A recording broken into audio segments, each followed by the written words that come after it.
Austria is sending JJ and Wasted Love to Eurovision 2025. But is this a wasted entry? Let's review Eurovision.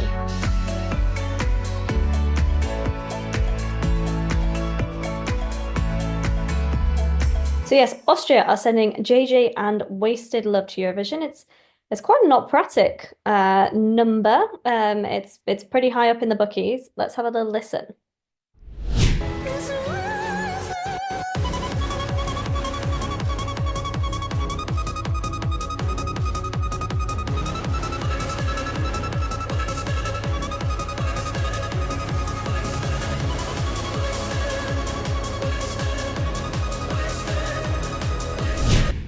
So that was a bit of Austria's entry for this year. Jack, what do you make of it? Well, it's worth noting that this is the first time Austria, since the day of release, really have been one of the favourites to win, and for good reason. It is objectively one of the best songs of the year. I think it's well constructed. I think that the twist at the end, where it goes like it's like alternative opera, it goes opera with a beat. I think is kind of it's Nemo from last year, but evolved a little bit. Um, and I think to be fair, the opening lyrics, like "I'm an ocean of love and you're scared of water," is probably lyric of the year. I think that is just so profound and so beautifully written. That first verse before the chorus, I think is just exquisite, and the music video is well produced as well. Um, what I will say though is, I think is it trying to jump on the bandwagon of last year a little bit? I think so. And I'm not saying that it's last year's song was opera as well, but it's the code worked because it had different elements that built. It kind of was quite frantic all the way through, but by the end, it had all come together and it melded and it did work. And this it structurally works, but the last chorus when the beat drops, it is such a pivot that it kind of hits you like a door, and you're just almost it feels like almost you're doing it for the sake of doing it. And I'm not the world's biggest fan of opera anyway, but there is for me at least just a little bit too much opera in this. The best bit by some distance is the first 45 seconds before it goes opera heavy. And it just, I don't know, I was impressed the first few listens, really impressed, but it's kind of grown. I can kind of see through it a bit more now, and that's a problem for a long-term listen. It will probably impress first-time listeners, but I can kind of it doesn't leave me feeling that this is very authentic. It's very impressively delivered, but it feels like this has been written to win rather than a song that is a great song that happens to be in the Eurovision Song Contest because those are the ones that win. The ones that are written to win don't normally win. And songs that are similar genre 2 years in a row don't normally win. So I think what I was impressed at first. It's kind of moved down my scoring a little bit, which is a shame because it is Austria's, I mean, most competitive entry for a very, very long time since Conchita, definitely. But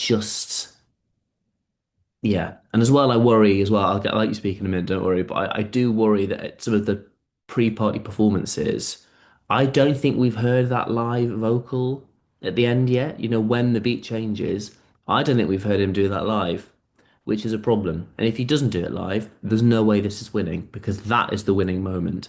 And if he can't do it live, if it's all back in track, what's the point really? So I'm cautious in my big optimism, I think.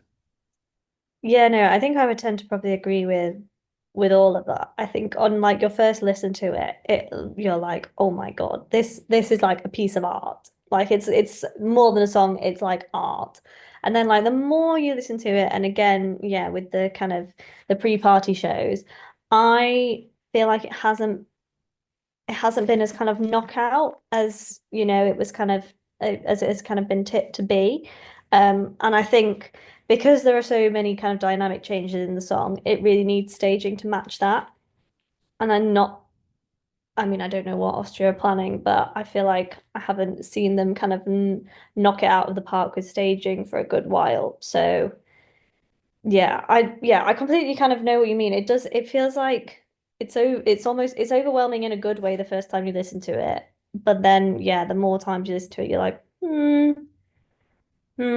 and it kind of just it loses its impact a little bit. But obviously, most people are watching it for the first time and hearing it for the first time, so I'm not sure that's too much of an issue. Yeah, I completely agree on the kind of final note. That is the like standout moment. That is the kind of jury winner, televote winner moment. And if it's not delivered live, it kind of feels like a bit like what's the point? Um, but yeah, I mean, it's still a fantastic entry, and it's super different, and it feels almost opera does definitely have its kind of place at Eurovision. Like you have kind of Estonia 2016, Australia. Or was it Australia 2016? 20, No, no, it was Estonia 2018, Australia 2019. yeah. So those two entries are like two of my kind of favorite moments, and so it definitely does have a place there. But I think we'll just have to kind of see what they do with it, basically. Um, but yeah, it's going in semi-final two. It's going sixth, which is quite early on. Is that going to affect its chances to get to the final? And what would you score it? I don't think it's going to make a difference in the slightest. It's again probably going to be top three in the semi-final voting wise. I think with the televote, maybe fourth. That's where the code was last year. It'll. I mean, either way, it'll sail through. Um, is it going to win? I don't think so. Unfortunately, I don't get. Voters can tell when something's not authentic, I think. And the codes last year was technically excellent, but it was an authentic story. It was Nemo's story. It was their realization about their journey. It was so just them. And this hasn't got that. And I think voters will see through it. Technically, it is brilliant. Whether this wins or comes second with the jury, I think depends on that last note and whether it's done live. So there's a lot up in the air, but I just don't see it doing well. If even if it wins the jury, I don't see it being landslide enough to then overcome how far down it will be in the televote. I don't think so. I don't think this is a winner. I think it's top three, almost certain, but I don't think this is a winner. I'm going to give this an 8 out of 10 because it would have, if you'd asked me this a month ago, it would have been higher. But as I think we're both saying, it's lost its impact a bit and it's working its way down. Um, but it's very, very impressive on first listen. So yeah, well done Austria for picking something genuinely competitive for the first time in quite a long time because it's a welcome change.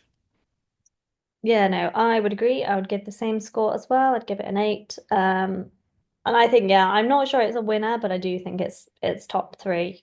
Um, yeah, I think it's very germ friendly. I think they will be kind of blown away. But yeah, so that's what we think. Let us know what you think in the comments. And don't forget to like and subscribe so you can get notified every time we upload new content. And of course, we're on TikTok and Instagram as well. And we're also in podcast form, so you can listen to us if you don't want to watch our faces. But that's it from this episode. Thanks very much for watching, and we'll see you next time.